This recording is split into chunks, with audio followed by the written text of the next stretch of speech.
this question. Says a recipe for making 10 loaves of bread requires 24 cups of flour and 4 tablespoons of baking powder. It says if the proportions in this recipe are to be used to make 3 loaves of bread, how many cups of flour will be needed? Okay.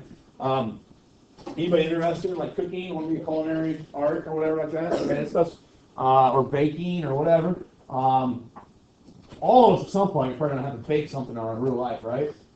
Okay, you might have followed a recipe, Cameron, right? Okay, awesome. So then, maybe at some point you're saying, okay, this recipe calls for, in this case, 24 cups of flour, but I don't want 10 loaves of bread. I just want 1 loaf of bread. Or I want 2 loaves of bread. Okay? How do I go through and figure out all the measurements? It's easy if you want to double something, right? Okay, if I go make some cookies and I want to double the batch, I just multiply everything by 2, right? If I want to triple and multiply everything by 3. You're still using proportions and ratios to do that. It's just whole number ratios, which are 3/1. It's really easy to do. But if I want to reduce a recipe, cut it in half, cut it in thirds, okay? This one here is cutting it into 3/10, which is pretty close to thirds, right? So I'm reducing it. Here, it's more obvious on the necessity of having ratios and how we can use them, okay, and using those ratios as our proportions. The first thing is, the question is how much flour you need, right? So flour has to be a component of our proportion. And hopefully you realize that loaves of bread is another thing that is going to be part of our proportion. Does the baking powder matter at all here? Is that 4 tablespoons of baking powder? Does that apply to the question? No. Guys, we're just throwing in extra numbers here to draw your attention to them and hopefully maybe get somebody to use them and get it wrong. Okay? So make sure that we're paying attention to what we have here and what we need. But it says for every 10 loaves, you're going to need 24 cups of flour, right? Okay, that's what that phrase says. 10 loaves of bread require 24 cups. Okay? Or you could take the reciprocal if you wanted to and say that 24 cups of flour are going to provide 10 loaves of bread, right? So there's a rate there. Does that make sense? Loaves of bread to cups of flour. So that is a known factor, known ratio that we have for making this recipe. Now, my actual situation here calls for me to make how many loaves of bread? We're going to make how many loaves? 3. So where should I put that? In the numerator or the denominator? Put it in the numerator, okay? Because I should have, in regards to, how the numerators align themselves, there should be a relationship there, okay? And loaves is a pretty linear relation between those, okay? And even in this ratio over here, there should be a relationship, okay? And the relationship there is that they're tied together with this recipe. That's the ratio that 10 loaves of bread calls for, okay? So 3 loaves of bread is going to call for how many cups of sugar, cups of flour? Is that going to make sense? Okay? So now what can I do to solve for x?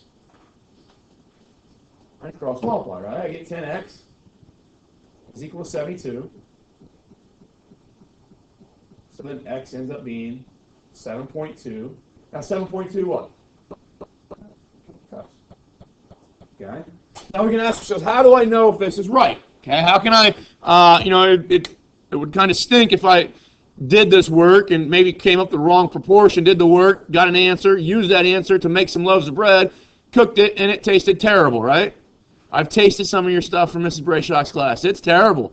Okay. Some of it's good, but some of it's terrible. It tastes like flour, okay? Because maybe we have to reduce some recipes and we mess things up, okay?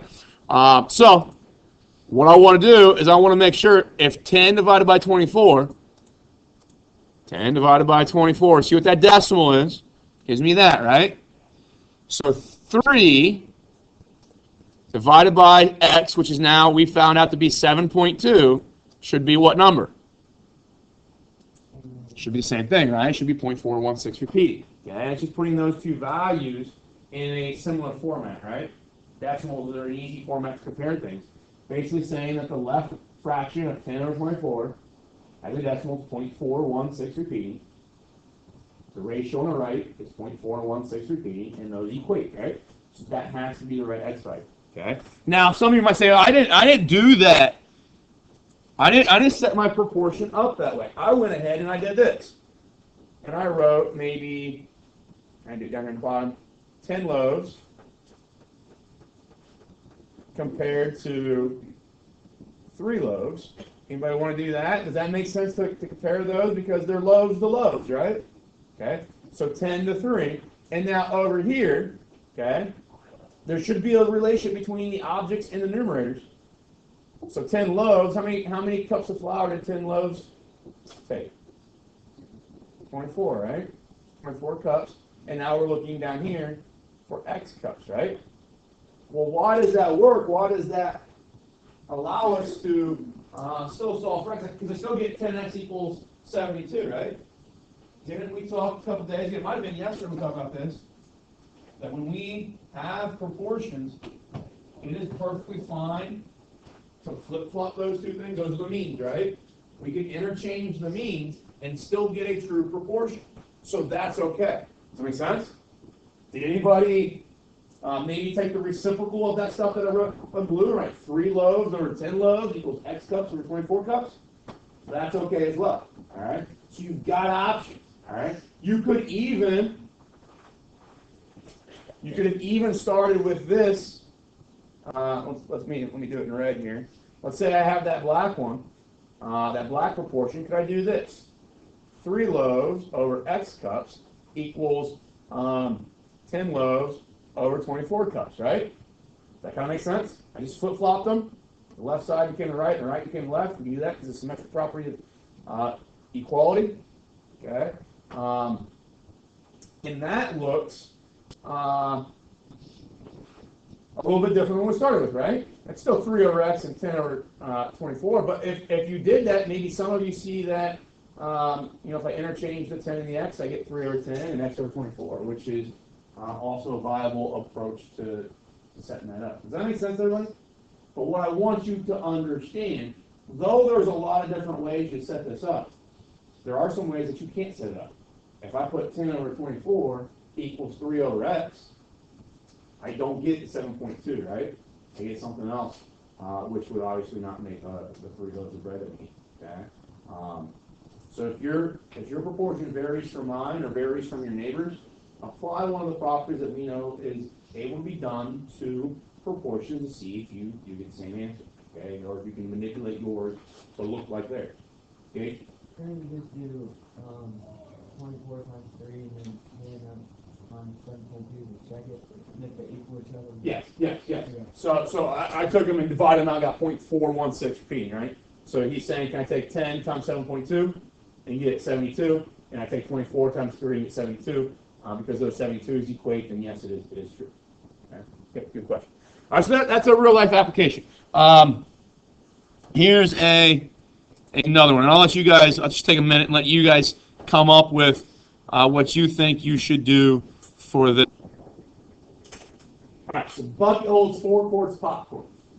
If a third cup of corn makes 2 quarts of popcorn, how many buckets can be filled with popcorn made from 4 cups of kernels? Okay, so there's 2 things going on here, right?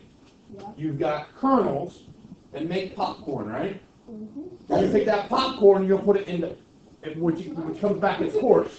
You're going to take that popcorn and you're going to put it in buckets. Mm-hmm. Okay? So there's really 2 ratios occurring here, 2 proportions occurring.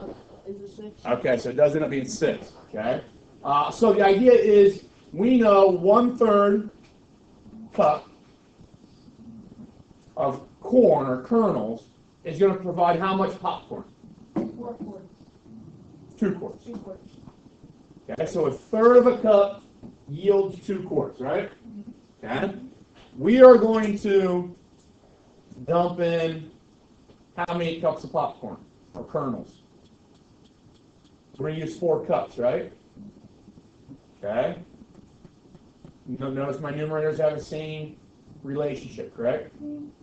My denominators should be quarts, right? It should both be quarts here. So I'm looking for how many quarts. Okay. Now I cross multiply those, I get 1/3 X is equal to 8, right? What's x become then? 24. So I just found x to be 24 quarts, right? Now some of you might have done this. Some of you might write a proportion that says 1/3 cup over 4 cups. Anybody write that way? And you see that 1/3 cup will provide 2 quarts. So 4 cups will provide how many quarts? Okay? And if I multiply those extremes and means, do I still get 1/3 x equal to 8? Yeah. Okay? But that's maybe developed. Maybe some people like the ratio on the left to be the measurement. Okay? Cups to cups. And then on the right, quarts to quarts. Okay? That's fine. It works. You could have done reciprocals. But that's not what the question's asking, right? The question asks how many buckets are you going to fill? Okay? So we know 1 bucket is how many quarts, or addresses how many quarts? 4 quarts. Okay? So we're asked how many buckets. I'm going to put X buckets here. Okay, because that's what we're being asked, so we don't know that. What should go here?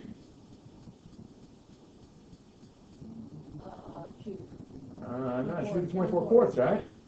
This is we know the standard that every bucket holds 4 quarts. We're trying to fill X amount of buckets with the amount of popcorn that we currently have in front of us, right? We currently have 24 quarts in front of us. How many buckets are we going to need? Now, if I cross multiply, I get 24 equals 4x, right? So X is going to be 6 buckets. Okay. Now, some of you might have said, well, I could do it this way. I could cross or interchange the means and get 1 bucket in X buckets. How does that equate to 4 quarts in, or not 4 quarts?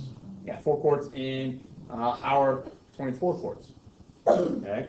Cross multiply, so we get 4x equals 24. X would be 6. Okay? Yeah, but why do you do 24 divided by 4? Because 4 quarts are... Yes. And we know that because of that proportion. All right? So when you're doing those things, you say, when I said, change, 28 inches into feet, and you just divide by 12, right? Well, why? It's because of the ratio of feet to inches. Okay, why do we divide 24 by 4? It's because the ratio of quarts to buckets. Does that make sense? All right, so I know that the things that you think about, the way you want to do it, might be a little bit less involved, I guess, than what we've written down on the board. But the reason I do that on the board is because there will be situations in courses that the units you're not really all that comfortable with. Okay? And writing down a ratio and a proportion deliberately like this and learning how to do this will make your comfort level a little bit easier later. Think about this. Those of you who are in chemistry, and you're doing molar mass and Avogadro's number and all that kind of stuff, right? Are you really extremely comfortable with that stuff? No. So, writing down the explicit ratios and the conversions then become maybe a little bit easier if I write things down explicitly with the objects I'm not all that comfortable with, or the units and stuff that I'm not comfortable with. Because then it's a matter of how do I know to divide, we're comfortable with feet and inches, right? So I know to divide by 12 or multiply by 12. Well, I've got this number, maybe I'm not a lot comfortable with what I need to multiply by or divide by. Okay? So writing it down explicitly is going to help kind of resolve those issues. I'll give you an example because it's kind of, some of you might be sitting there again still thinking, I don't know where I'm using this stuff, okay? Or where I might end up using ratios and proportions. And I think ratios and proportions are maybe one of the most important things to you when you leave high school because it's math that you use on a consistent basis. Anybody have a job? What do you do? Lifeguard. Okay, that's right. You told us that. Nobody goes swimming where he swims. All right, so you make an hourly rate? Yeah. You get paid every week, every 2 weeks, whatever? Every day. You get paid every day? Under the table. Okay, so,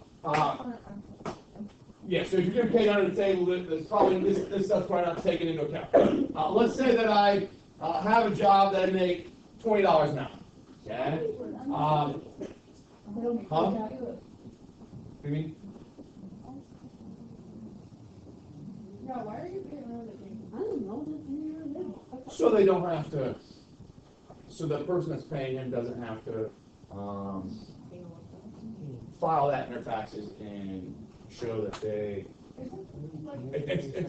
generally, it's not ethical, legal, that kind of stuff, but people don't.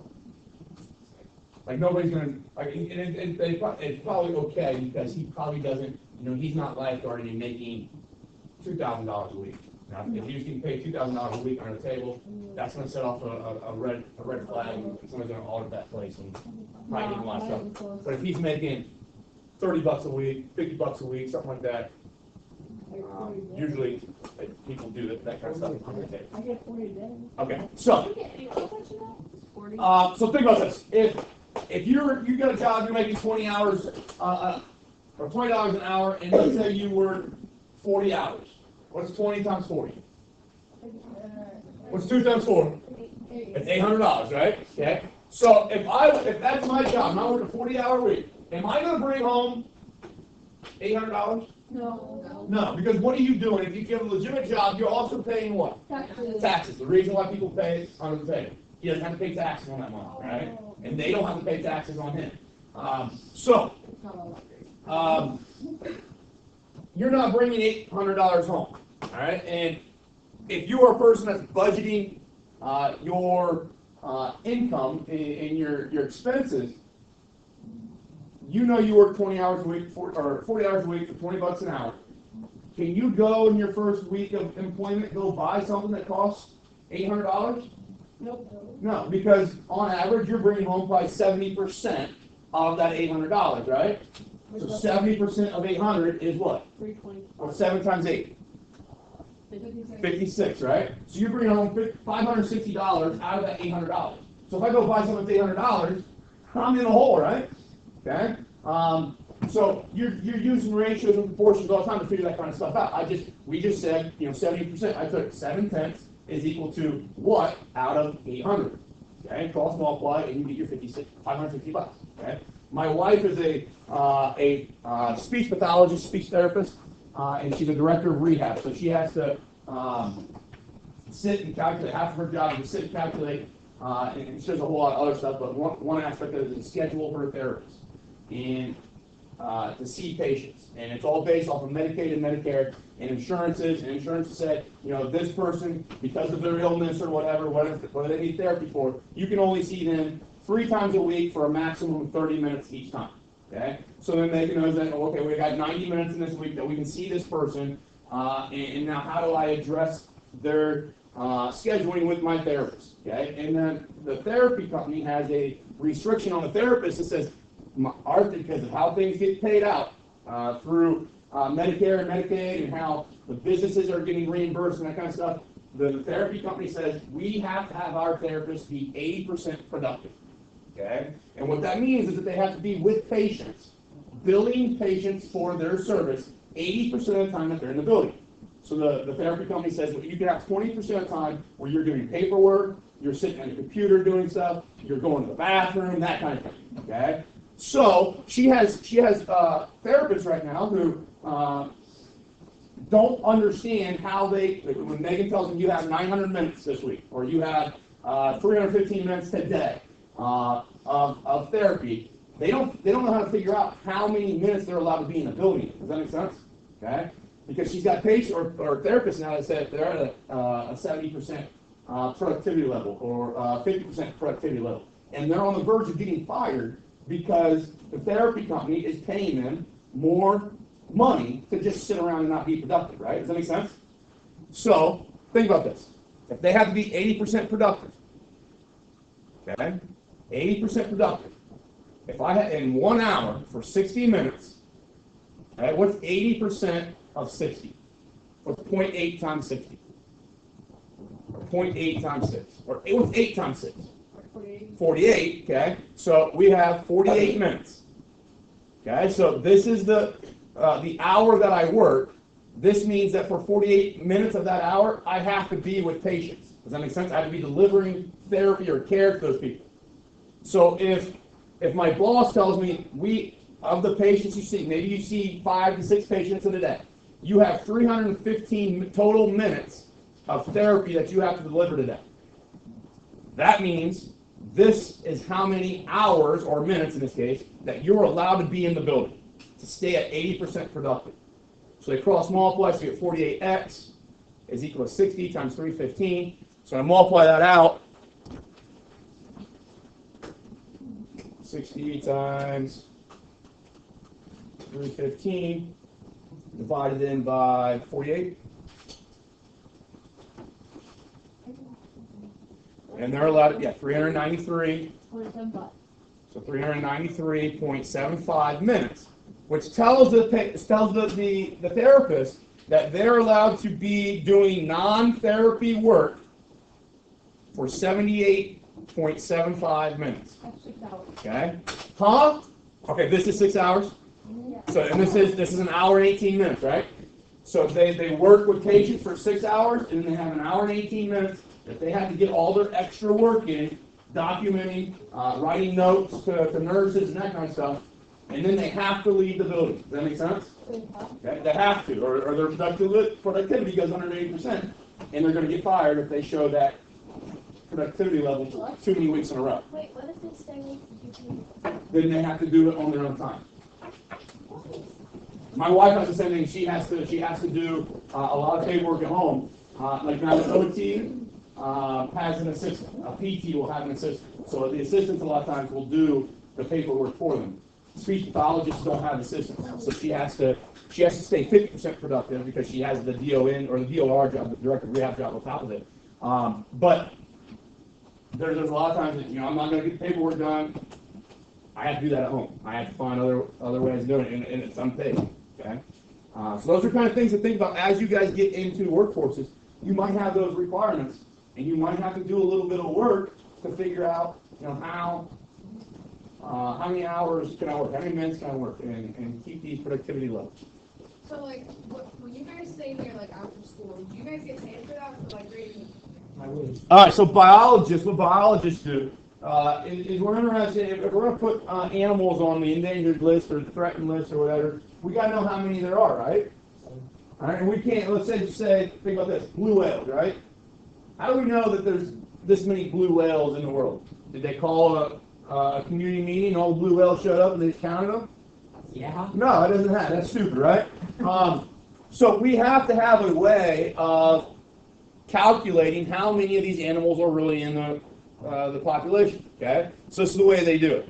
Reading this question, we'll read the question, we'll do the problem, and then we'll talk about the actual process that they use. It says biologists tagged 900 rabbits in Briar Lake National Park.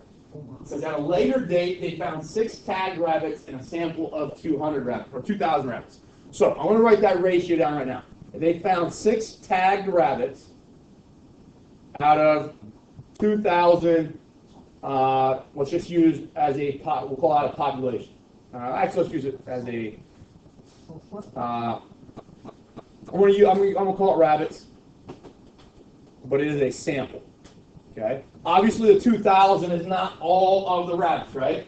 We have no way, really, in any environment to take and find all the creatures that are there. Does that make sense? Okay. But I know how to do it. Okay, so that is one ratio. The next ratio that we're going to use here is what we kind of already started with. We knew we tagged how many animals initially? 200, 900. 900. So we have 900 animals tagged. Okay? That 900 is representative of X rabbits. Does that make sense? Yes. Okay? And instead of being a sample now, it's going to be actually the population. I can cross multiply here, get 6x is equal to, what's it end up being, 18, and then 1, 2, 3, 4, 5, 0, okay? So, 1.8 million, okay, equals 6x. So then x would be 300,000, okay? So what that tells me is we obviously could never collect all 300,000 rabbits, okay? But this gives me an estimation of how many rabbits there actually is in this population in this park, okay? This is called I think it's called the capture and release method that biologists use to estimate populations, okay? They go out one time and they say, we're going to try to collect and find out how many animals are in this environment, okay? I like to watch Discovery Channel. You guys watch Shark Week, don't you? No. You guys don't watch Shark Week? No. It's the best week of the year. All right, so Shark Week has a lot of they have a lot of like expeditions where they show them catching great white sharks and they tag them. Oh yeah, I see Okay. that. All right, so they tag and they keep data on all these sharks. But they also keep an idea of how many they tag, so that at a later date when they go out again, if they catch one that they've already tagged, it gives them insight on how many there actually are in the population. It's called the catch and release method. So and the first time I caught 2,000, I tagged all of them, and then I released them. Does that make sense? I'm sorry. I caught 900. Caught 900, tagged every one of them, released them. Does that make sense? A second expedition goes out, catches 2,000 rabbits, and of those 2,000, 6 of them had our tags on them from the first time. That ratio, those two ratios, allow us to predict how many animals are in the actual environment. Okay? Now what they would do is say, okay, let's go do this again, and we'll do it again, and we'll do it and keep doing it. And the more and more we do it, the more and more expeditions that go out say, okay, now we looked at 1,500 rabbits, and we collected 8 of them that had tags on them already. We can use that information to get a better idea of the population. Maybe we'll take that 300,000 and take it down to 295,000. Okay? Does that kind of make sense to everybody? Yes. All right. So if you're a person that's interested in biology and being a conservationist or something like that, you might use this method. Okay. But my goal here for you to